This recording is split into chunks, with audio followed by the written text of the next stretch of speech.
सुप्रभात, नमस्कार। एमपी कार्यक्रम मध्य प्रदेश दूरदर्शन का ये खास कार्यक्रम है और इसमें आप सभी का बहुत बहुत स्वागत है। मैं हूं आपके साथ आकाश सैन और आज हम कार्यक्रम की शुरुआत करें, लेकिन उसके पहले शारदीय नवरात्र चल रहे हैं, शक्ति की भक्ति का महापर्व चल रहा है और इसकी आप सभी को बहुत बहुत शुभकामनाएं। आज नवरात्र का 5वां दिन है और माता के 5वें स्वरूप की आज स्कंद माता के रूप में आज माता ने अपना स्वरूप लिया था और उस स्वरूप की आज माता के पूजा अर्चना की जा रही है।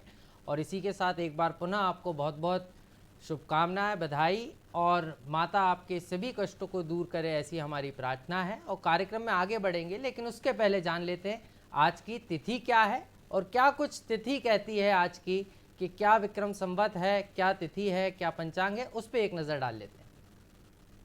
और आज की तिथि की अगर हम बात करें तो विक्रम संवत 2080 चल रहा है। अश्विन माह शुक्ल पक्ष की पंचमी तिथि है। 19 अक्टूबर 2023 दिन गुरुवार। तो ये तिथि आज हमने आपको बताई और नवरात्र का आज 5वां दिन भी है और स्कंद माता की आज पूजा की जा रही है। और तिथि की अगर हम बात करें तो अश्विन माह शुक्ल पक्ष की आज पंचमी तिथि है। तो ये तिथि की जानकारी हमने आपको दी, लेकिन क्या कुछ शुभ विचार कहता है इस पे भी एक नज़र डालेंगे, क्योंकि हम दिन की शुरुआत एक शुभ विचार के साथ करते हैं, एक संदेश के साथ करते हैं।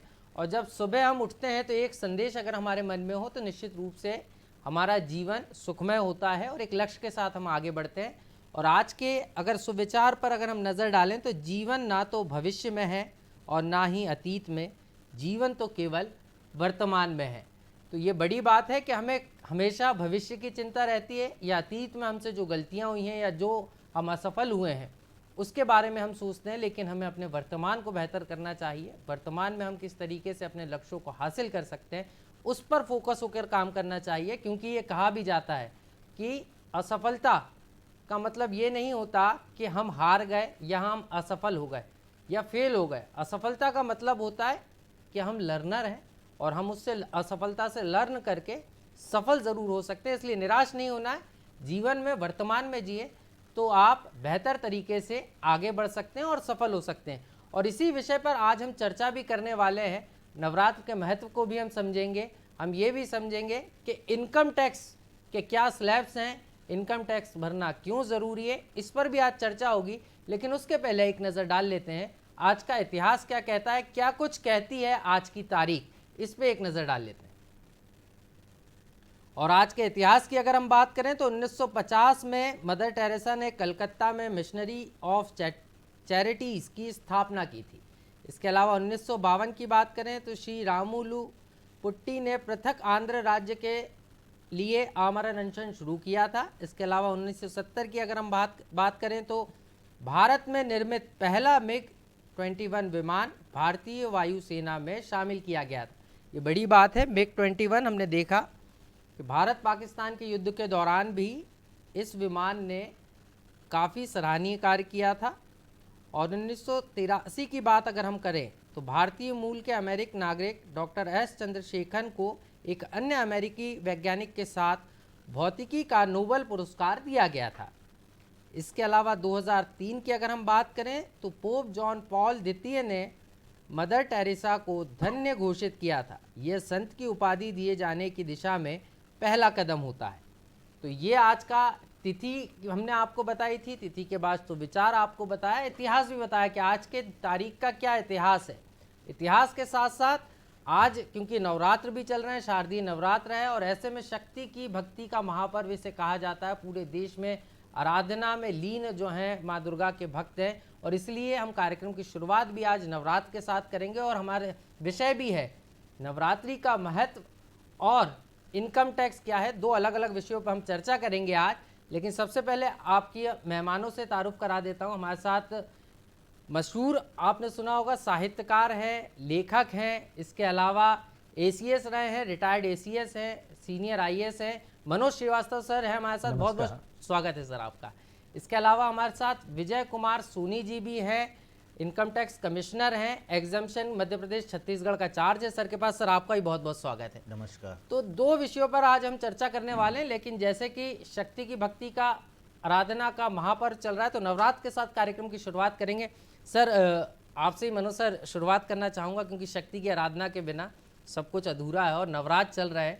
तो नवरात्र में लोग कहते हैं 9 देवियाँ स्वरूप लेती हैं और उनके दर्शन करने से मात्र, लेकिन नवरात्रि हमें जीवन जीने का तरीका सिखाती है और उसको आपने कहीं ना कहीं अपनी किताबों में दिखाया भी है। तो ऐसा अलग नवरात्रि का महत्व क्या है सर? देखिए, जैसा कि आप बार बार कह भी रहे हैं, शक्ति की भक्ति, तो नवरात्र का महत्व इसी रूप में है कि एक समय था जी। जब कहा जाता था कि फ्रैलिटी दाई नेम इज वुमन, ये शेक्सपियर ने कहा था जी। और हिंदी के भी कवि थे जयशंकर प्रसाद, उन्होंने एक संदर्भ में कहा था कि यों तो आज समझ पाई हूँ मैं दुर्बलता में नारी हूँ, अवयव की सुंदर कोमलता लेकर मैं सबसे हारी हूँ। तो उस कमजोरी के अर्थ में देखा जाता था और ये भी था कि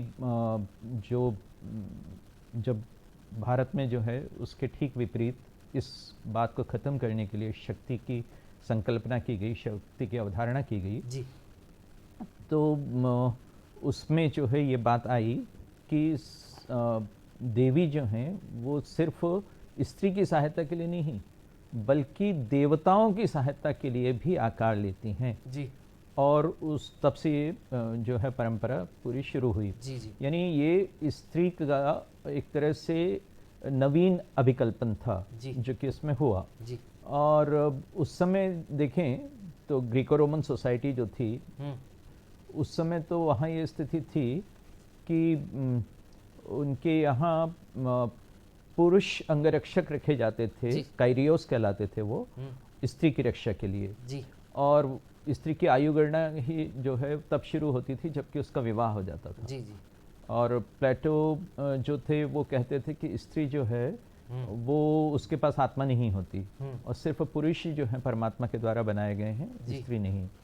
और जो अरस्तु थे वो कहते थे कि स्त्री जो है वो एक डिफेक्टिव पुरुष है, इनकम्प्लीट मैन है जी। और इस तरह की बातें चल रही थी और एथेंस और जो ग्रीको रोमन सोसाइटी जो थी उनमें ये स्थिति थी कि स्त्री जो है सोशल गैदरिंग में हिस्सा नहीं ले सकती थी, भले ही वो उसके खुद के घर में हो रही हो जी। वो बाजार नहीं जा सकती थी, तो बहुत सारे प्रतिबंध थे उस पर।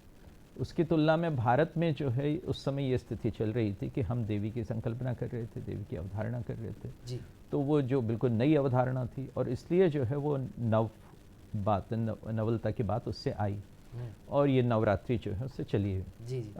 ये देखिए कि भारत इस मामले में भाग्यशाली है, इस रूप में भाग्यशाली है कि भारत को कभी जो है जैसे कि किसी ज़माने में वेस्टर्न यूरोप में चला जी जी। अमेरिका में चला, ऑस्ट्रेलिया में चला, न्यूजीलैंड में चला कि उनको जो है एक गॉडेस आंदोलन चलाना पड़ा या जैसे कि जो माटिल्डा गेज हैं तो उनको जो है एक स्त्री ईश्वर का विचार जो है वो प्रवर्तित करना पड़ा। भारत में उसकी ज़रूरत नहीं पड़ी क्योंकि हमारे यहाँ देवी की संकल्पना मौजूद थी जी। तो ये तो ऐतिहासिक फंक्शन रहा है इसका उसका। और वर्तमान में भी आप देखो तो हम लोगों का समय कौन सा समय है जब हम लोगों ने पुराने विलियम बेंटिंग के समय की शिशु हत्या को जो है भ्रूण हत्या में बदल दिया है और रक्त बीजों को मारने वाली दुर्गा के सामने जो है बीजों का रक्त पड़ा हुआ है जी जी जी। तो ऐसे समय में तो जो है और भी आवश्यक है कि हम लोग जो हैं इस शक्ति के वास्तविक अर्थ को पहचानें जी।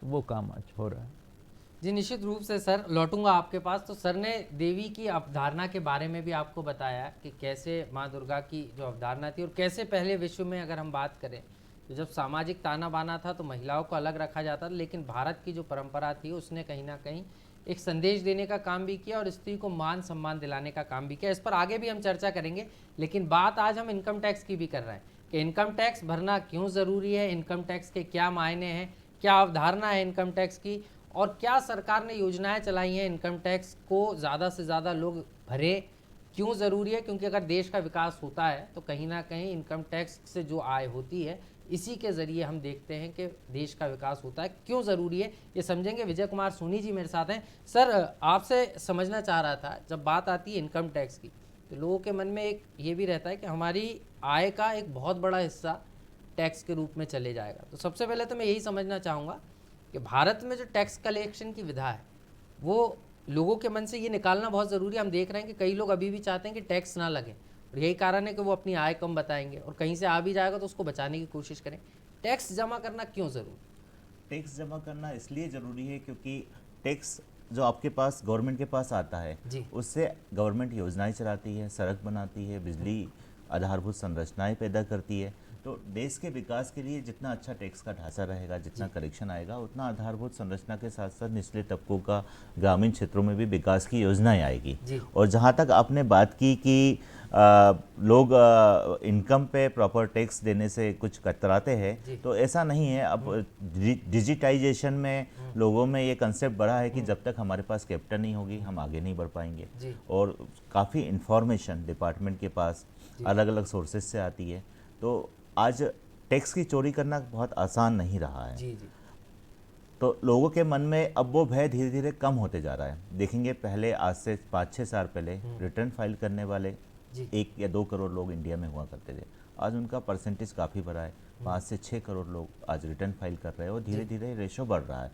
इसका मतलब ये भी है कि हमारी इकोनॉमी ग्रो भी कर रही है और लोग सो मोटो रिटर्न फाइल करके आगे आ रहे हैं, कुछ हमारे प्रयास से भी आ रहे हैं। तो सर किस तरीके के प्रयास कर रहे हैं, क्योंकि जागरूकता बहुत ज़रूरी है। हम देख रहे हैं कि अब लोग जैसे जैसे डिजिटलाइज ट्रांजैक्शन की तरफ बढ़ रहे हैं, उसके बाद कहीं ना कहीं वो इस दायरे में भी आ रहे हैं कि उनको अब टैक्स फाइल करना होगा। लेकिन विभाग कैसे मदद करता है, क्योंकि हम देख रहे हैं सब कुछ डिजिटल हो गया, लेकिन कई लोग चाहते भी हैं कि फॉर्म जमा करें, हम RTI फिल करें, लेकिन ऑनलाइन होने की वजह से जमा नहीं कर पाते। तो क्या हेल्प डेस्क भी तैयार किए, कैसे प्रयास किए हैं विभाग? बिल्कुल, हमारे यहाँ जैसे कि इनकम टैक्स की हेल्प डेस्क है, लीगल सेल है, जो असिस्ट करती है लोगों को कि आप रिटर्न टाइमली फाइल करिए, किस तरह से फाइल करना है, और सिंप्लीफिकेशन भी किया गया है।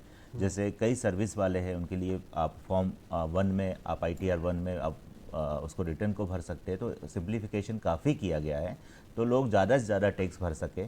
इसके अलावा भी कुछ हम लोग आउटरीच प्रोग्राम होता है वो चलाते हैं, अवेयरनेस प्रोग्राम चलाते हैं, और लोगों को हम जागरूक करते हैं। स्कूल में जाके बच्चों को भी बताते हैं कि टैक्स देश के विकास में कितना ज़रूरी है। तो इस तरह के प्रोग्राम हम चलाते रहते हैं। और जहाँ तक बात है कि हमारे तरफ से कि इसको बढ़ाने के लिए हम लोग क्या प्रयास कर रहे हैं, तो बढ़ाने के लिए हम लोग जो करते हैं कि हमारे पास जो नए नए टेक्नोलॉजी की तरह, जैसे अभी हमारे पास अभी एक इनसाइट पोर्टल है, उसमें अलग अलग डिपार्टमेंट की इंफॉर्मेशंस आती है, बैंकिंग ट्रांजैक्शन की इंफॉर्मेशन आती है, प्रॉपर्टी परचेस की आती है, कोई म्यूचुअल फंड में ट्रांजैक्शन करता है, शेयर में ट्रांजैक्शन करता है, उसकी इंफॉर्मेशन आती है। तो अगर पर्सन कुछ भी ट्रांजैक्शन कर रहा है, GST की आती है, तो बच नहीं सकता है। तो कोई व्यक्ति अगर टैक्स नहीं देता है तो डिपार्टमेंट की तरफ से उनको नोटिस जाते हैं और उनसे टैक्स भरने के लिए कहा जाता है। तो अब जो समय चेंज हो रहा है, इसमें आसान नहीं है कि आप टैक्स की चोरी कर सके या टैक्स ना भरें। तो लोग भी अवेयर हो रहे हैं, और अधिक से अधिक देखेंगे अभी डायरेक्ट टैक्स में काफ़ी अच्छी ग्रोथ हो रही है, 20 से 30% हर साल ग्रोथ हो रही है। तो हमारा देश ये बता रहा है कि काफ़ी आगे जा रहा है टैक्स कलेक्शन में, और स्वाभाविक है कि इसमें गवर्नमेंट के प्रयास का भी, गवर्नमेंट के जो नीति आती है उसका भी काफ़ी योगदान है, डिजिटाइजेशन का भी योगदान है। रूप से सर गवर्नमेंट के इनिशिएटिव और आप जैसे अधिकारियों के पहल के कारण जो टैक्स हैं लोगों ने भरना शुरू किया है, लेकिन ये क्यों ज़रूरी है, किस किस प्रकार से टैक्स डिडक्ट होता है, इस पर भी हम चर्चा करेंगे। दर्शकों, ये फ़ोन इन लाइव कार्यक्रम है, और इस कार्यक्रम के ज़रिए आप हमारे कॉलर हैं वो सीधे तौर पर यहाँ पर जुड़ सकते हैं। हमारे टेलीफोन नंबर्स आपको टेलीविज़न स्क्रीन पर दिखाए जा रहे हैं। इन नंबरों पर कॉल करके आप हमारे जो विशेषज्ञ हैं उनसे सीधे बात कर सकते हैं। एक कॉलर जुड़ गए हमारे साथ भोपाल से, पंकज जी, बहुत बहुत स्वागत है पंकज जी आपका। जी थैंक यू, नमस्कार सर। दोबारा जुड़ने की कोशिश करेंगे तो टेलीविजन स्क्रीन पर आपको नंबर फ्लैश हो रहे हैं, आप चाहें तो नोट भी कर लीजिए। भोपाल का कोड है 0755 और टेलीफोन नंबर है 2660049। ये हमारा लैंडलाइन नंबर है, इस पर आप कॉल करके सीधे हमारे विशेषज्ञों से अपनी जो जिज्ञासा है, सवाल हैं, उनके समाधान पा सकते हैं। एक टोल फ्री नंबर भी है, वो भी आप नोट कर लीजिए, 1800-233-0040। ये हमारा टोल फ्री नंबर है। इस पर आप कॉल करके जो भी आपके मन के अंदर जिज्ञासा है, सवाल हैं, चाहे इनकम टैक्स को लेकर, चाहे नवरात्र को लेकर, क्योंकि नवरात्र सिर्फ आध्यात्मिक रूप से नहीं, धर्म के रूप से नहीं, नवरात्र हमें बहुत कुछ सिखाता है, कैसे शक्ति की भक्ति करना है। भक्ति के अलावा जो जीवन जीने की कला है और अलग अलग स्वरूपों ने जो माँ ने स्वरूप लिए उसमें किस तरीके से उन्होंने क्या संदेश दिया, वो चीज़ भी हम समझ रहे हैं। मनोज श्रीवास्तव जी हैं, सीनियर आईएएस हैं, रिटायर्ड हैं, और इसके अलावा साहित्यकार भी हैं, लेखक भी हैं, और सर ने कई कार्यक्रम किए भी हैं। और साफ तौर पर अगर हम बात करें तो सर एक अलग रूप से शक्ति की जो इस स्वरूप है इनको देखते हैं, हम वो भी समझेंगे। सर, बात अवधारणा की भी हमने की, लेकिन भारत सांस्कृतिक देश है और आपने तो कई किताबें भी संस्कृति पे लिखी हैं, संस्कृति विभाग में भी आप रहे। तो एक चीज़ सर यही समझना चाह रहा था कि हम माता को, हम धरती को जगत माता के रूप में देखते हैं, और जब नवरात्र की बात आती है तो माँ जगत जननी को भी हम जगत जननी इसलिए कहते हैं कि पूरी जगत को जन्म देने वाली। तो सर इसकी अवधारणा कैसे आई?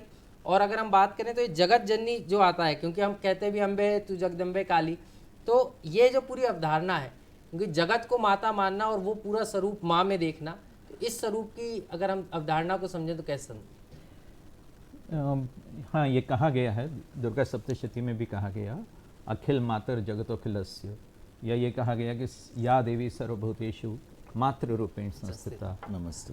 तो ऐसे ही परम जननी या जननी परा, इस तरह से कहा गया है इसमें।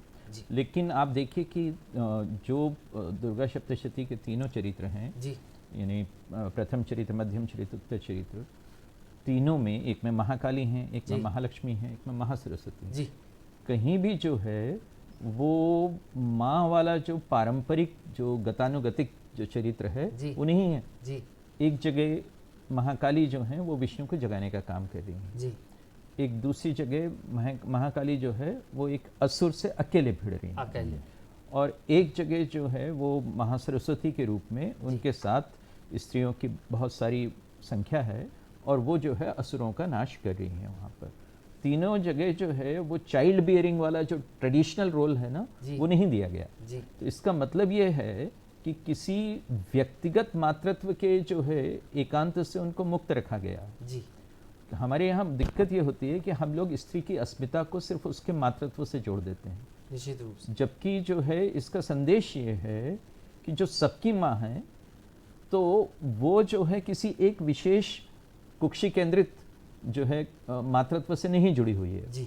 तो उस तरह से स्त्री की परिभाषा जो है एक मुक्त स्वरूप में करना वो जरूरी है, जो हमें, जिसकी प्रेरणा इन स्वरूपों से मिलती है। और दूसरी तरफ जब हम ये कहते हैं कि वो जगन माता है, तो उसका मतलब है हम ये भी कह रहे हैं कहीं कि जो है इस विश्व के सभी लोग जो हैं वो बंधु हैं। तो वो उस तरह का जो भातृत्व भाव जो है, वो भाईचारे का भाव जो है वो आना चाहिए। तो इसलिए उस चीज़ को कहा गया। लेकिन दूसरी तरफ जिस तरह से माता अपने बच्चों की रक्षा करती है, वैसे ही देवी जो है समय समय पर हस्तक्षेप करती हैं।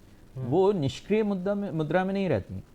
जैसे कि हमारे यहाँ कई बार हम लोगों ने देखा कि जो सैनिक कार्य है वो पुरुषों को दिया हुआ है। लेकिन यहाँ आप देखेंगे कि समस्त अस्त्र शस्त्रों से सज्जित होकर देवी आती है ना। तो उसका मतलब ये है कि रक्षा का कार्य भी जो है उनके लिए उतना ही महत्वपूर्ण है जितना मातृत्व। हाँ, तो अभी जब हम लोग देखते हैं कि भारतीय सेना में जो है इस तरह का कुछ इंग्रेस चल रहा है अलग अलग पोस्ट पे, तो मुझे लगता है कि वो पुरानी परिकल्पना जो है वो आकार ले रही है। तो सर ये विचार भी है, क्योंकि ये हमारी सनातन संस्कृति में भी था, और जो हम कहते हैं बार बार के, चाहे हम पुरुषोत्व की बात करें चाहे महिला की बात करें, दोनों बराबर हैं, और ये बराबरी का हक अभी से नहीं, हमारे सनातन धर्म में काफ़ी पहले से चला आ रहा है। हाँ, और ये जो मैंने कहा ना कि स्त्री को स्त्री होना, स्त्री की अस्मिता जो है मातृत्व से भी कुछ ज़्यादा है ना। तो इसका मतलब ये नहीं है कि हमारे यहाँ ये कहा गया कि स्त्री जो है, जैसे कि आजकल के फेमिनिस्ट कहते हैं, या जैसे कि फ्रेडरिक एंजल्स कहते थे कि द फैमिली मस्ट गो, वो वैसा नहीं है। यहाँ जो है माँ परिवार के विरोध में नहीं खड़ी हुई है। यहाँ तो ये बताया है कि वो सबकी रक्षा करने के लिए, सभी जो उसके बच्चे हैं उनकी रक्षा करने के लिए वो जो है अपना हस्तक्षेप करती हैं। जी निश्चित रूप से। तो सर ने बड़ी बात की है कि महिलाएं सिर्फ, या शक्ति रूप सिर्फ महिलाओं का जो रहता है वो मातृत्व के लिए नहीं है, यहाँ पर वो लोगों की रक्षा भी कर सकती हैं। लेकिन हमें आज के इस दौर में महिलाओं को वो मान सम्मान और वो सारी चीज़ें देना होगी, वो मौका देना होगा, तभी जाकर दुर्गा के रूप में हम जो कह रहे हैं ना कि जगत माता है, तो जगत माता जब भी प्रसन्न होंगी जब हम महिलाओं का मान सम्मान करेंगे सर एक चीज़ और समझना चाह रहा था आपसे, बहुत महत्वपूर्ण है, जैसे कि आप इस बात को कह भी रहे हैं, आपने महाकाली का जिक्र किया, माँ का ये रौद्र रूप कहा जाता है और उनको शांत करने के लिए खुद साक्षात भगवान शिव को लेटना पड़ा था। ये प्रसंग सबको पता है कि उनको सुना पड़ा, इतनी क्रोधित हो गई थी। तो एक ये स्वरूप भी है कि अगर स्त्री बिखर जाए तो उसको संभालना हर किसी की बात नहीं है, और ये आम जीवन में भी देखने को मिलता है। तो ये जो स्वरूप है, ये रौद्र रूप, ये क्या कुछ कहता है? एक तो महाकाली कह रहे हैं ना जी, तो काली के भीतर काल है। काल का मतलब है टाइम जी। तो आपने यदि वो फ्रैंक रावाले की जो है साइंटिफिक थ्योरी पढ़ी हो तो जी। उसमें वो कहते हैं कि टाइम इज एन इल्यूजन। समय जो है वो एक माया है, एक भ्रम है। निश्चित। तो आप देखिए कि यहाँ पर जो हमारे यहाँ कहा गया कि जो है देवी जो है भ्रांति रूपेण संस्थिता भी कही गई है ना, और ये कहा गया कि बलादा कृष्ण मोहाय महामाया प्रेक्षति, तो वो मोह में जो है हम लोगों को डाल देती है, भ्रम में डाल देती है। वो टाइम इज इन इल्यूजन वाली बात उसमें आती है। फिर दूसरी चीज़ है कि आप कह रहे हैं कि सिर्फ काली नहीं कह रहे हैं, महाकाली कह रहे हैं। महाकाली का मतलब है कि जो टाइम को भी ट्रांसेंड करती है, जो समय का भी अतिलंघन करती है, समय का भी जो है से भी पार जाती है, वो महाकाली है। तो उस रूप में उसको देखना, और जो उसकी रौद्रता है वो तो हम लोगों ने प्रकृति में कई बार देखी है। कई बार जो है यानी उसको तो हम देवी की कल्पना जो है प्रकृति को जब इस देखते हैं तो वो देवी के ही रूप में देखते हैं जी। तो ये जो प्रकृति है कई बार अपने रौद्र रूप को भी प्रकट करती है। कभी जो है भूकंप है, कभी ज्वालामुखी है, कभी वो है, तो उस रूप में भी आती है सामने। तो इसलिए बात जो है हमें स्त्री के ही संदर्भ में नहीं करना चाहिए कि उसका जो क्रोध जो है किस तरह का है, बल्कि इस रूप में भी करना चाहिए कि प्रकृति भी जो है कई बार जब देखती है कि चीज़ें जो हैं एक सीमा के पार हो गई हैं, सहन शक्ति से बाहर हो गई हैं, तो प्रकृति के द्वारा भी कई बार जो है इस तरह का रौद्र रूप प्रकट कर दिया जाता है।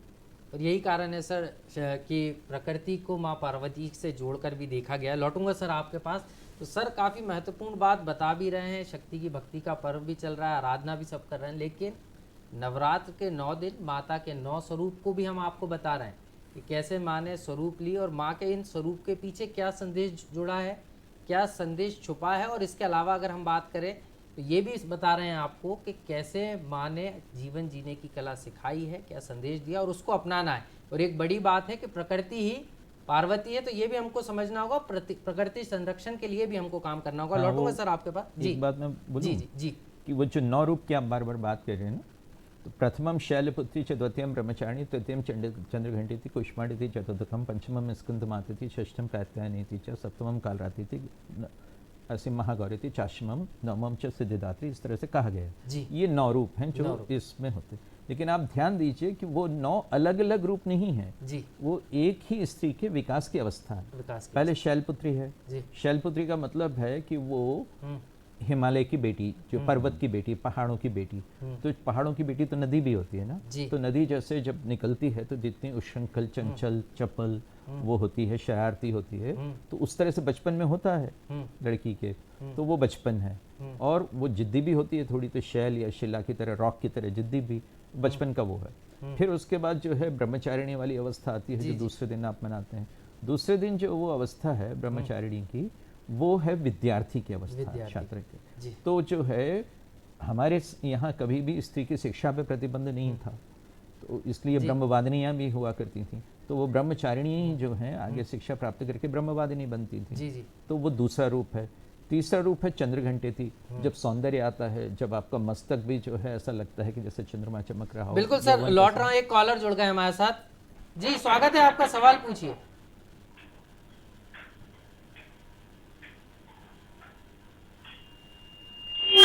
दिलीप जी आपको आवाज मिल रही है? दिलीप जी आवाज मिल रही है आपको? जी जी जी सर।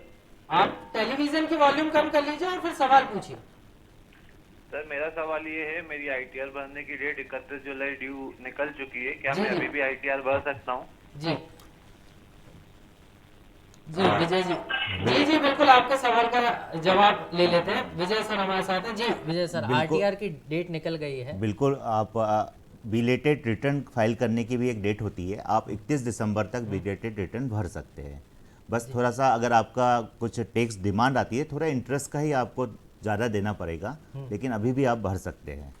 इवन 139(8) सेक्शन है, आने वाले अगर आपकी कोई ऐसा टैक्स है कि आप जिसको दिखा नहीं पाए, भूल गए, तो आने वाले 2 साल तक अपडेटेड रिटर्न भी फाइल कर सकते हैं, उसमें 2 साल और ज़्यादा आपको मिलता है। लेकिन उसमें यह है कि आप रिफ़ंड क्लेम नहीं कर सकते। लेकिन अभी जो रिटर्न आप फाइल करेंगे दिसंबर तक, अगर आपका रिफ़ंड भी बनता है तो आप रिफ़ंड भी क्लेम कर सकते हैं।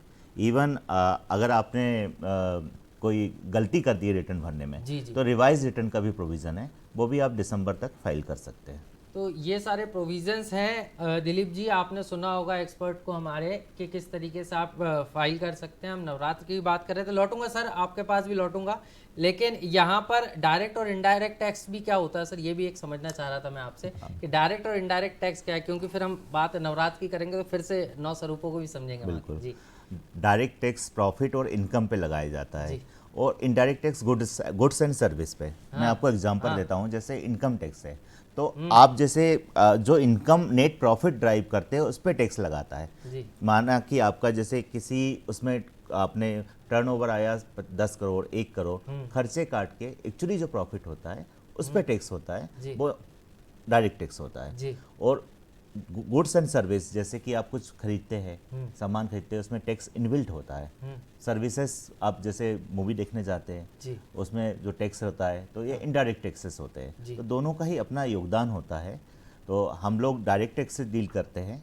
प्रेजेंट में मैं एग्जम्पशन शाखा में हूँ, तो हम लोग एनजीओ वगैरह को भी डील करते हैं, नॉन गवर्नमेंट ऑर्गेनाइजेशंस जो होते हैं, और उनमें उन्हें काफ़ी कुछ टैक्स एग्जम्पशन दिया गया है कि वो सरकारी योजनाओं को आगे बढ़ा सरकारी योजनाओं को भी, और लोगों के विकास के लिए जो लोअर तबके के लोग होते हैं, या एजुकेशन वाली कुछ योजनाएं होती है, या मेडिकल वाली कुछ योजनाएं होती है, उनको आगे बढ़ा सके, तो उनके लिए एक एग्जम्पशन शाखा हमारे यहाँ बनाई गई है, जो एनजीओ पे मॉनिटर करती है, उनको एग्जम्पशन के प्रोविजंस वगैरह के लिए समय समय पे सेमिनार करती रहती है। सर, सेमिनार करके जानकारी देना तो, लेकिन इतनी जागरूकता के बाद भी एक बड़ा सवाल आता है, कई बार ये सुनाई भी आता है कि जो इनकम टैक्स विभाग है उसकी रेड पड़ी है, तो वो जो जानकारी है वो कैसे कलेक्ट होती है, और कलेक्ट करने के अलावा जैसे कोई टैक्स चोरी कर रहा है तो उसको ये एहसास कराना कि आप जुर्म कर रहे हो, आप कहीं ना, क्योंकि ये भी एक जुर्म है एक तरीके से, आय से अधिक संपत्ति आप रख रहे हो, तो इसके लिए समय समय पे ऐसे लोगों पर कैसे आप लोग, क्योंकि सीधे तो रेड नहीं होती, उसके पहले कई बार नोटिस भी जाता है, समझाया भी जाता है, तो वो क्या प्रोसेस होती है? नहीं, वो प्रोसेस तो एक इन्वेस्टिगेशन हमारी एक विंग होती है। इन्वेस्टिगेशन विंग में जो भी इंफॉर्मेशन कलेक्ट होती है, कई तरह से इंफॉर्मेशन के सोर्सेस होते हैं, और जैसी भी जानकारी आती है, पता लगता है कि कुछ लार्ज लेवल पे टैक्स इवेजन है, तो उस कंडीशन में सर्च होती है। लेकिन सर्च ऐसा नहीं है कि हर जगह हो जाएगी। सर्च के लिए एक सेटिस्फेक्शन नोट ड्रॉ होता है, और कुछ इवेजन के हमारे पास प्रूफ होते हैं, उसके बाद ही की जाती है। तो जनरली ये सर्च भी एक तरीका है कि हम लोगों को ये बताने का प्रयास करते हैं कि आप सही तरह से इनकम टैक्स पे नहीं करेंगे तो आपके यहाँ रेड भी हो सकती है, और रेड होने पर जो भी आपका टैक्स कलेक्शन है आप पे ड्यू होता है, उसको विद पेनल्टी आपसे वसूला जाएगा, और प्रोसिक्यूशन के उसमें प्रोविज़न भी रहते हैं।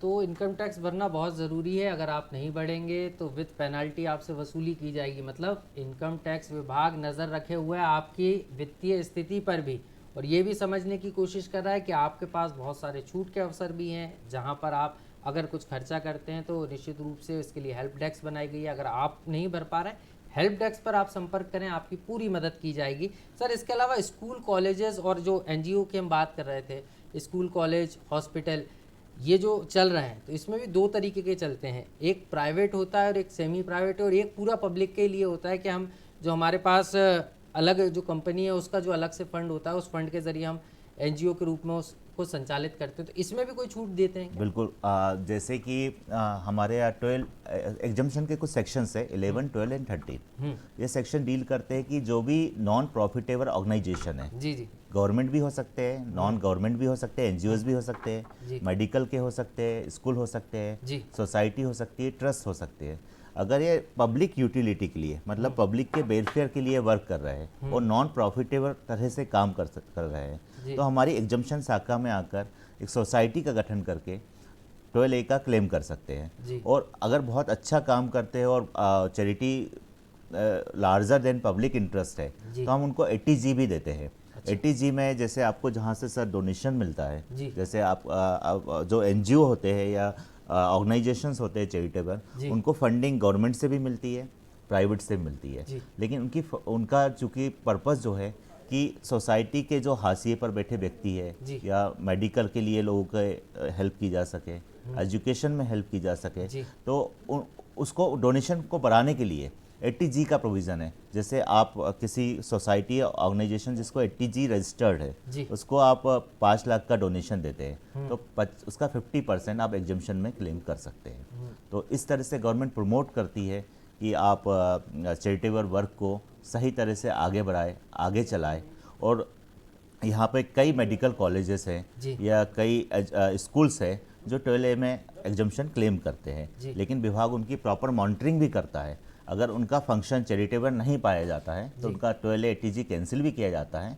और हमारे यहाँ एक सेक्शन है 115 TD, अगर उनका चैरिटेबल वर्क प्रॉपर नहीं पाया जाता है तो अब तक जितना उन्होंने छूट मिली है वो पूरा रिकवर किया जाता है। तो यहाँ पर कई सारे प्रावधान भी किए गए हैं इनकम टैक्स विभाग ने। अगर आप NGO या समाज सेवी के रूप में भी काम कर रहे हैं या आप ऐसे लोगों को डोनेट कर रहे हैं राशि, तो उसमें भी आपको 80G के अंतर्गत टैक्स भरने में छूट मिलेगी। मतलब टैक्स भरना है, छूट भी आपको मिलेगी। कई सारे प्रावधान है, बस थोड़ी सी ज़रूरत है जागने की और लोगों को जगाने की। लौटूंगा सर आपके पास। मनोज श्रीवास्तव सर लगातार बने हुए हैं। सर, बात शक्ति की हो रही है और आप 9 स्वरूप की अवधारणा को समझा भी रहे थे और हमें ये भी बता रहे थे कि कैसे वो 9 स्वरूप हैं, तो उसी बात को पूरा कीजिएगा। हाँ, तो मैं कह रहा था, मैं 30 स्वरूप तक आया था जी कि जो इसका है चंद्रघंटा जो तीसरे दिन होता है, तो वो चंद्रमा जैसे कि हमारे यहाँ सौंदर्य का, शीतलता का उसका प्रतीक है, सौम्यता का।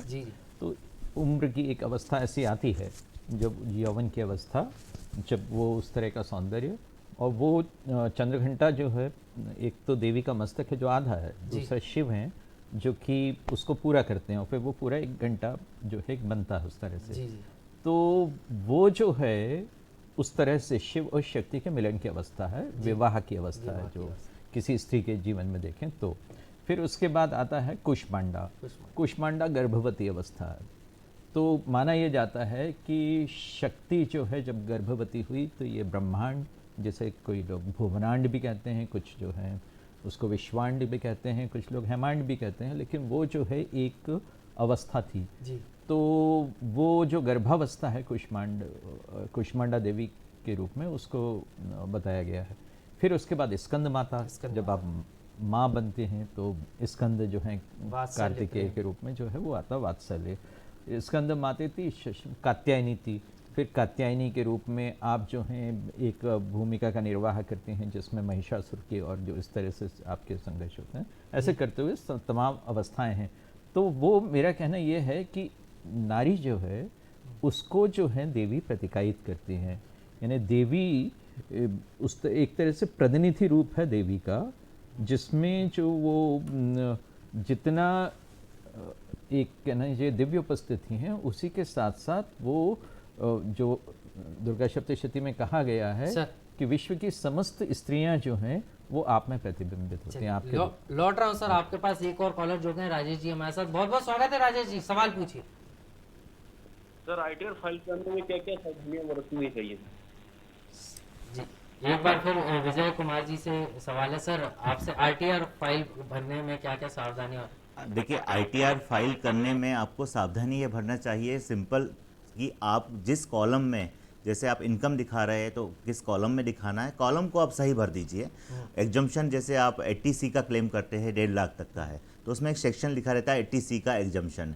मेडिकल इंश्योरेंस रहते हैं तो 80D का एग्जम्पशन है, तो उसको सही तरह से भर दीजिए। कई बार क्या होता है कि आप प्रॉपर नहीं भर पाते हैं, तो हमारे यहाँ जो प्रोसेसिंग होती है, एक CPC यूनिट बनाई गई है बेंगलोर में, वहाँ प्रोसेसिंग होती है। तो कई बार रिटर्न गलत भरने के कारण डिमांड अननेसरी की आ जाती है, फिर आपको रेक्टिफिकेशन के लिए एप्लीकेशन देनी होती है, तो थोड़ा टाइम प्रोसेस बढ़ जाता है। रिटर्न काफ़ी सिंपल बना दिए गए हैं, इंडिविजुअल के रिटर्न सैलरी की तो और ही बहुत ही सिंपल है।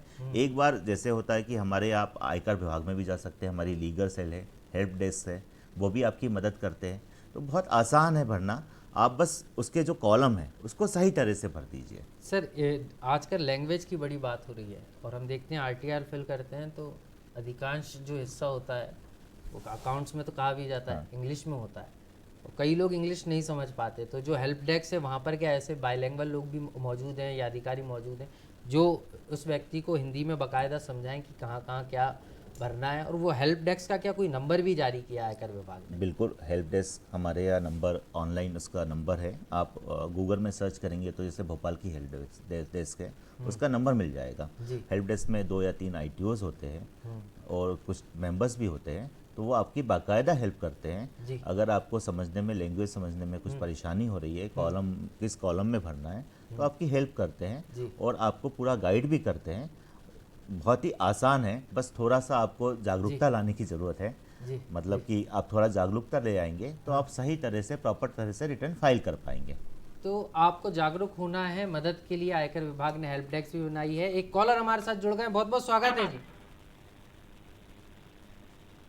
सवाल पूछिए, आपको आवाज मिल पा रही है? हाँ सर, हेलो जी सवाल पूछिए। सर, मैं आरती अग्रवाल बोल रही हूँ। जी आरती जी सवाल पूछिए। हाँ सर, मैं नवरात्रि के बारे में सबसे जानकारी जानना चाह रही हूँ। आज नवरात्रि का 5वां दिन है, तो इसके महत्व के बारे में थोड़ा प्रकाश डालिएगा। सर एक कॉलर हमारे साथ जुड़े हैं आरती जी, वो ये जानना चाह रही हैं, शायद आवाज़ की कुछ समस्या होगी, कि नवरात्रि में आज 5वां दिन है और माँ के 5वें स्वरूप स्कंद माता की पूजा की जा रही है, तो इसका, इस स्वरूप का क्या महत्व है, जैसे कि आप बता भी रहे थे? स्कंद माता जो है, जैसे मैंने कहा कि स्त्री का माता होना जी। जो है विशेष रूप से देवी के संदर्भ में कहा जाए तो स्कंद की आती है कल्पना। यानी देवी के जो 2 पुत्र कहे जाते हैं, कुमार कार्तिकेय जो स्कंद हैं और दूसरे जो हैं गणेश जी। गणेश जो हैं वो उनकी निर्मित, उनका शिल्प अलग है जी। ये जो है स्कंद उनका, तो एक तरह से आज के दिन जो है हमें स्त्री के मातृ रूप की पूजा करने का जो दिन है ना, वो आज ही का दिन है जी, स्कंद माता के रूप में। तो वो, और जो मैं कह रहा था कि जो देवी हैं वो दुनिया भर की सारी स्त्रियों की प्रतिनिधि हैं। वो जो कहा गया ना कि स्त्रियः सकलाः स्त्रियः समस्ताः सकला जगत्सु त्वयैकया पूरी तमब्बये तत्, कि स्त्री जो है, जो जगत भर की जितनी भी स्त्रियां हैं वो सब उनका प्रतिनिधान तुम में है जी। तो ये बात है। और इस रूप में जब हम एक यूनिवर्सल जो है ना, कहना चाहिए सिस्टरहुड की बात करते हैं, एक तरह के दुनिया के समस्त स्त्रियों की बात करते हैं, तो उनमें जो मातृ जो भाव है, वो मातृभाव का दिन आज का दिन है, स्कंद माता का दिन।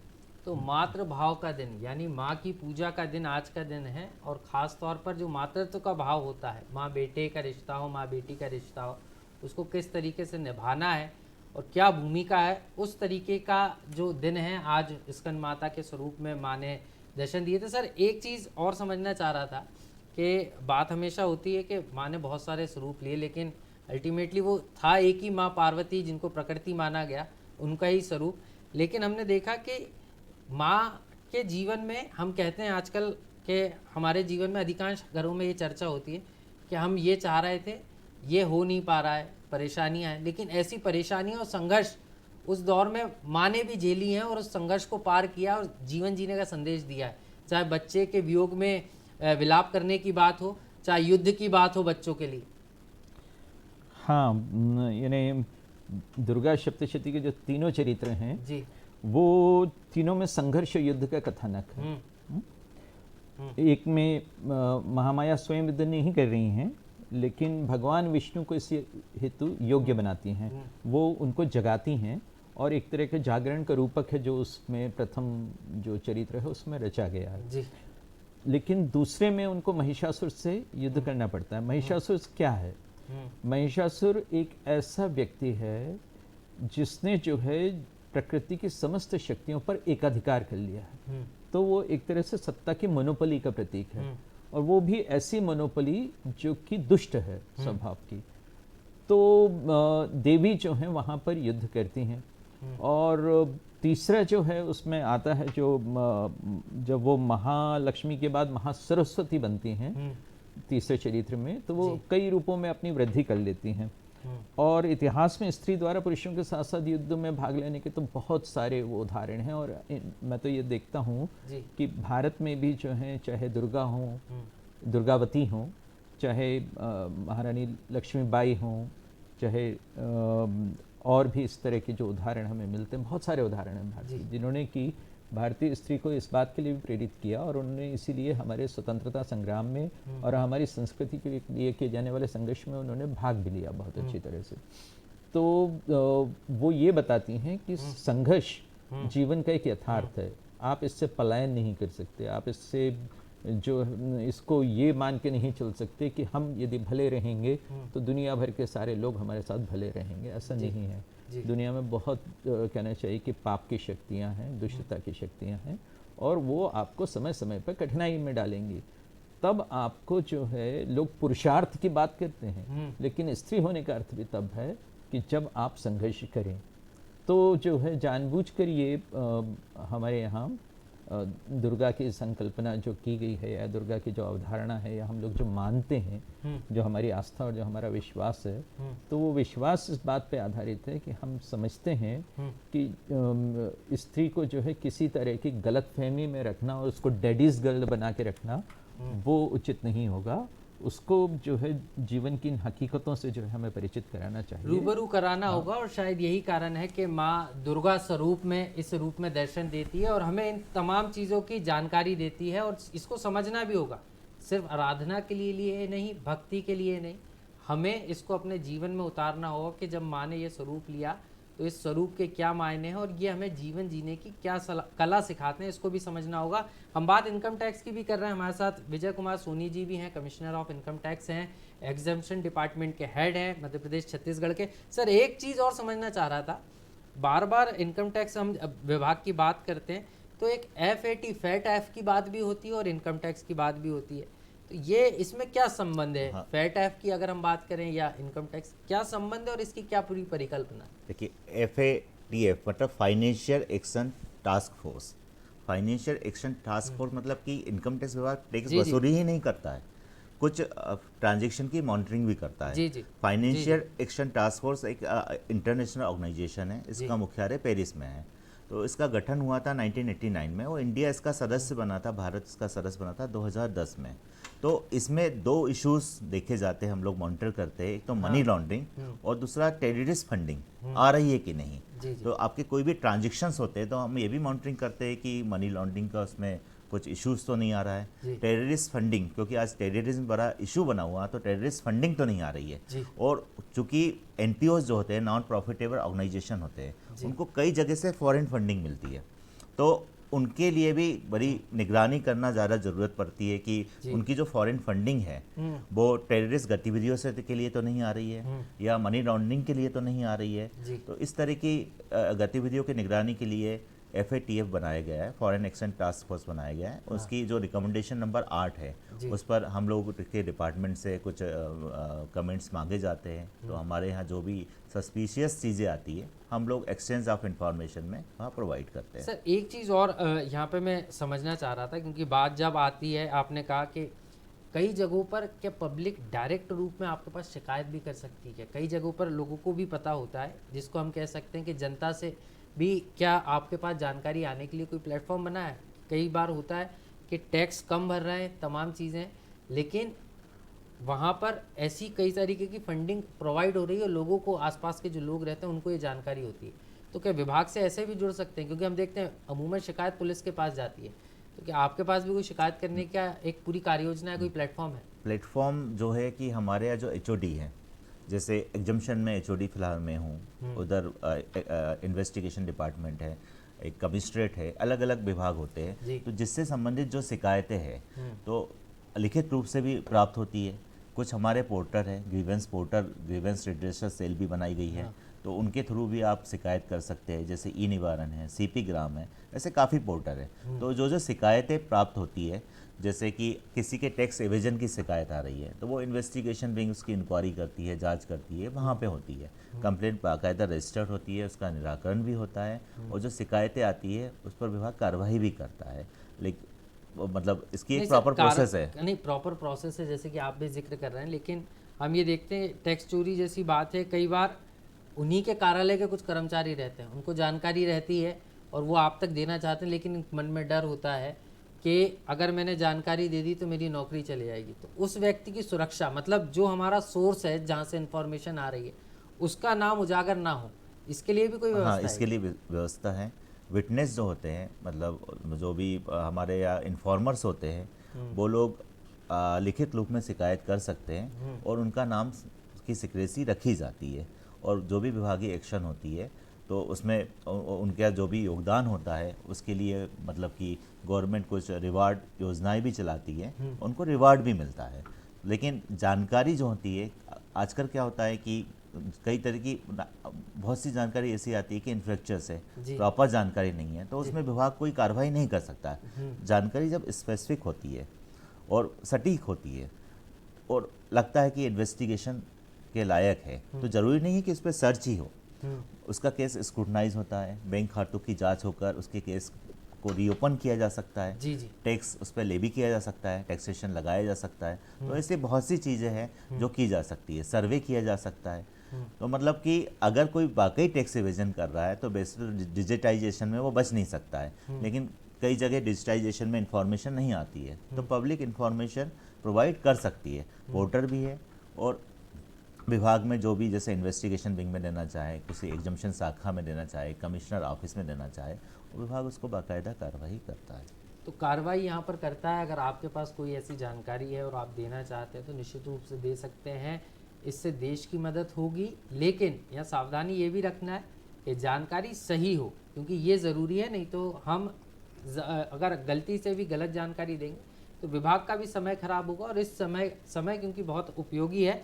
सर, लौटूंगा आपके पास। हम नवरात्र की बात भी कर रहे हैं, मनोज सर मेरे साथ जुड़े हुए हैं। Manoj Srivastava ji additional chief secretary भी रहे हैं सर, अब रिटायर्ड हैं, और लेकिन जो साहित्य से सर का जुड़ाव है वो कम नहीं हुआ, और यही कारण है कि आज बात हम सर से नवरात्र की कर रहे हैं। सर, 9 रूपों की बात हम कर रहे थे, संघर्ष की बात हो गई, लेकिन सबसे ज़्यादा हम देखते हैं कि हर व्यक्ति जब आराधना में लीन होता है तो माँ से वात्सल्य की उम्मीद होती है। और आज स्कंद माता की पूजा भी हो रही, माँ के स्वरूप की पूजा हो रही है, तो वात्सल्य के रूप में भी माँ ने संदेश दिया है कि क्रोध ज़्यादा नहीं करना, जबकि माँ भी खुद क्रोधित होती थी, लेकिन क्रोध ज़्यादा नहीं करना है, सबको एक समान देखना है, सारे मेरे बच्चे हैं, ऐसा भाव रखना है। तो जो वसुदेव कुटुंबकम की जो परंपरा है, पूरा विश्व हम सब एक हैं, हमारा एक परिवार की भूमिका का संदेश भी माँ ने दिया। हाँ, यूँ समझिए आप कि यदि आप उनको जगदम्बा कह रहे हैं तो फिर वो एक परिवार विश्व का हुआ ही, वसुधैव कुटुंबकम तभी सार्थक होगा जबकि उस जगदम्बा में हम यकीन रखेंगे जी। फिर एक और बात है, जगदम्बा कहने का अर्थ क्या है कि विश्व को जो है। सर माफी के साथ रोकता हूँ, एक कॉलर जुड़ गए हैं, पवन जी बहुत बहुत स्वागत है आपका, सवाल पूछिए। आरव जी बहुत बहुत स्वागत है, सवाल पूछिए जी। नवरात्रि भक्ति और साधना के साथ आध्यात्मिक चेतना का पर्व है, और ये आध्यात्मिक चेतना मानवीय मूल्यों को विकसित करती है। तो इस मानवीय मूल्यों को विकास के लिए साहित्यकार के रूप में आप टेलीविजन का वॉल्यूम आरव जी कम कर लीजिए, उसके बाद सवाल पूछिए। जी सर जी, टेलीविजन से दूर आइए आप, उसके बाद सवाल पूछिए।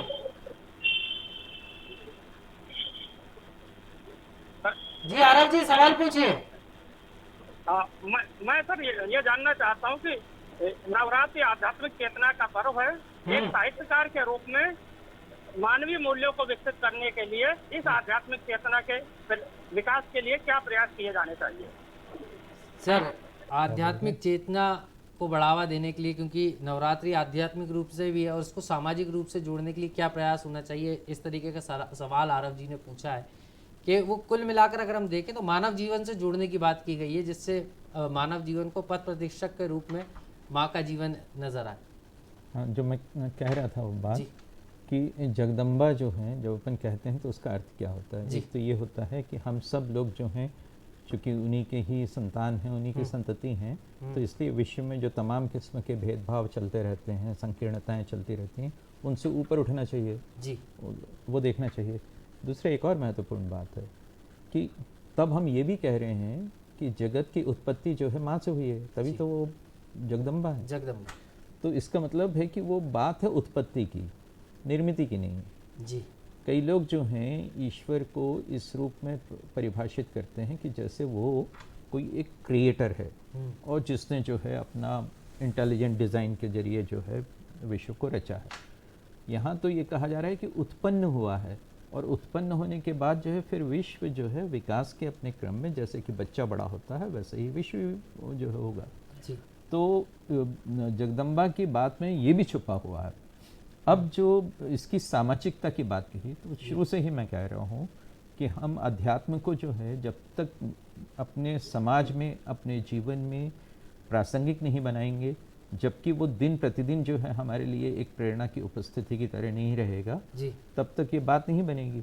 अब जैसे यही देख लीजिए, जो दुर्गा के चरित्र हैं उनमें से जो पहला चरित्र था जिसमें कि वो विष्णु को जगाती हैं, जी जी तो उसका मतलब क्या है कि कहीं ना कहीं जब वो तो योग निद्रा का आश्रय लेकर सो रहे थे, उनमें तो क्रिया का उन्मेष नहीं था, और वो जो है एकार्णव के जल में थे, तो उस समय भी जो है योग निद्रा के समय भी दो खतरे के पैदा हुए थे, मधु और कैटभ, जी दो दैत्य थे, उनके रूप में हुए थे।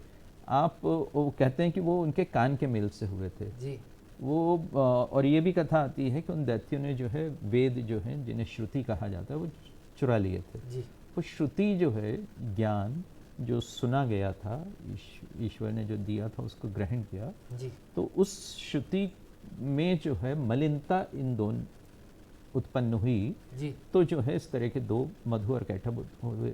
मधु यानी जो चीज़ों को मीठे तरीके से विकृत करता है, जी जी कैटभ जो चीज़ों को कड़वे तरीके से निश्चित रूप से। विकृत करता है, लेकिन होते हैं। तो ये जो मधु और कैटभ हैं, इनको मारने के लिए स्वयं, और ये हमारे जीवन में आसपास आपको फैले मिलेंगे, बिल्कुल। तो आपको भी जागना जरूरी है। तो उसी जागरण की बात जो है उसमें कही गई है।